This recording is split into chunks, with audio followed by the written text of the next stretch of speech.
Josh Feuerstein? That's indeed how you say your last name? I don't know. Quite frankly, I don't care. Because you're a fucking idiot.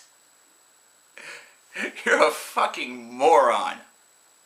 This has been said before by so many people, so I'm sure it's nothing new. I'm just another individual who's hating on you for your ministry. Another person who's clearly been possessed by the devil and doesn't see the good word of Jesus because I guess I drank the wrong flavor of Kool-Aid whenever I was 6 years old and it led me astray. Either that, or I guess I understand that a color is just a color and a coffee cup is a disposable unit that's used to carry liquid and then is thrown in the trash and hopefully recycled. Hopefully. Maybe that could be your next crusade.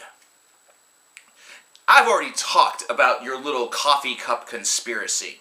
I'll mention it again briefly for those at home who have been living under a pleasant rock over the past couple of days. Josh, you have opted to cry foul about Starbucks using a flat red coffee cup for the Christmas season.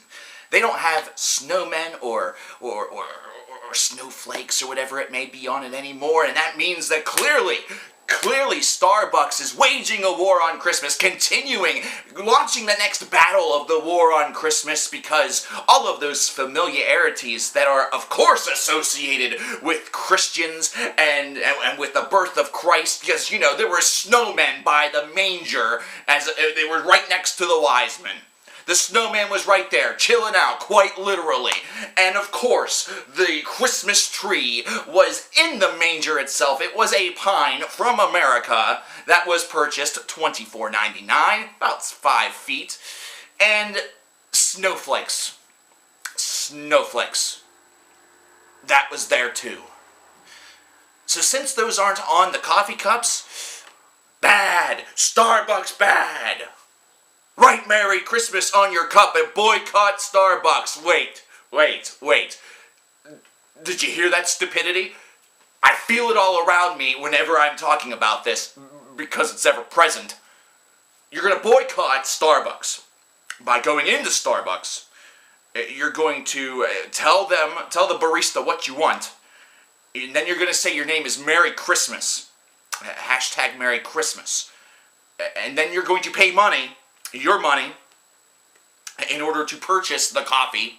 That way they have to call your name as Merry Christmas. Merry Christmas.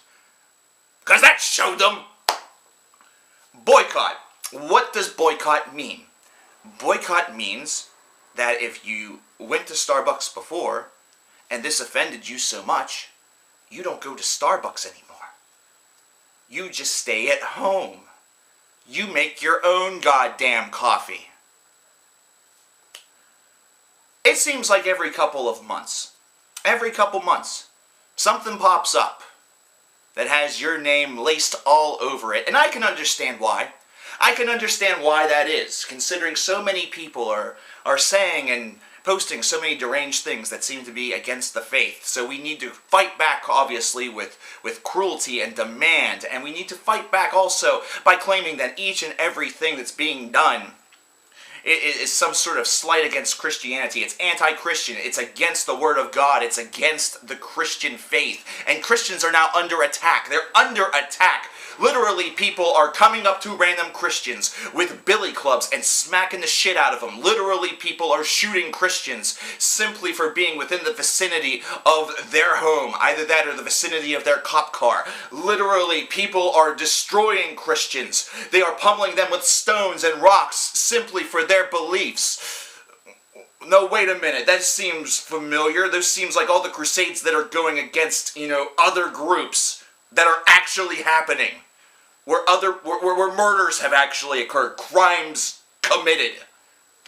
Whereas this is just a psychological attack that one person, a few people, a handful of idiots, has manifested in order to try to save declining numbers within the faith. Well, Josh, I'm going to put it to you straight. I'm going to put it to you plain. I'm going to be heart-to-heart, man-to-man, Cover Killer Nation to you about this. What you're doing right here is very similar to what PETA does whenever it comes to telling people to be vegan. You see, PETA likes to be either extremely forceful about it, and they do that in a myriad of different ways, either through their rhetoric or through their video games. Yes, PETA has video games. They're awful. Either that or they try to be a little bit more subdued. Sort of like what Christianity does. Sort of like what Christians do. Those who are subdued, those who show energy but yet approach it with a very respectful veneer, are usually very successful. They're usually the ones that can get through to people. But then there are people like you, that are very loud, that are very hateful, that go on the bully pulpit, that try to go on the offensive instead of the defensive, and what it makes you look like, what it makes the entire faith look like, are a bunch of try-hard douchebags that feel that the conventional methodology of raising Christian children or raising a Catholic family is now gone. So now they have to take a new, brutal approach. You make the Westboro Baptists at times seem tolerable, considering they boycott terrible things, but they stay a certain distance away. You are literally right in the faces of anybody who decides to click on your topics, and you are literally on the front page of anything that you do. This is all propaganda as far as I'm concerned. As far as I'm concerned, you're nothing more than an elegantly concocted propaganda machine. It's as though you look at all of these different things whenever you're out and about and think to yourself, you think very much like the producer of a television show, like a Jerry Springer, a shock TV show. What's the next thing that's going to really get under my skin and irritate me? What's the next thing that I could transform into a controversial and damaging element to Christianity? Where's the next battle in the war on Christianity going to take place? And how minuscule of a thing will it be this time? Because this is minuscule. Starbucks' logo is green. The cup is red. Red and green. There's your Christmas colors. If you really want to be that much of a fucktard about it, there are your Christmas colors. There's your representation of Christmas.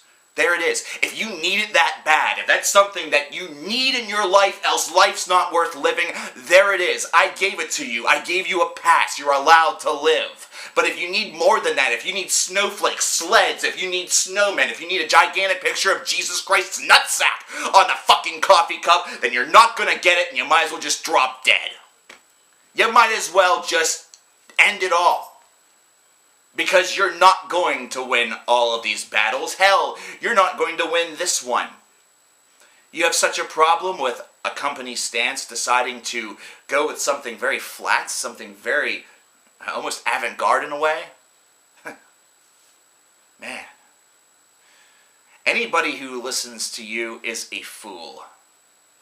It's like how everybody perceives the crazy man who's preaching about the end of the world on the street corners, the homeless man in all of those films where the end of the world then conveniently seems to pop up. The only difference is that's Hollywood and this is reality, Josh. You are the crazy man who is preaching about an incoming war on Christianity that will not occur principally because there's no prophecy that definitely supports that, nothing recent. And if you go with this stupid fuck with the aliens guy and all that other crap, you're dumb. You are merely preaching nonsense for views and for attention. You're merely doing this in order to get yourself on television, to try to spread your ministry. It is all a bully pulpit. It is all a fancy-pantsy, bearded show pony. And I won't have any more of it. I say, we boycott you, Josh. It's pretty easy to boycott. I watched your Starbucks video. I've watched others of yours, usually the ones that make huge attention. Never again. How about we boycott the church? How about we do that? Sounds like a terrible, terrible thing to do. But here's the thing. I think a lot of Christians would even agree with me, realist me, former Roman Catholic me, a man who is driven away from the faith because of people like you, me. I think that we can all agree that whenever it comes to a representative of what the Christian faith is all about, a true representation, you're a pretty bad one. And and you're a pastor. That's sad. I'm done with you, and I'm done with this. Get the fuck out of my sight.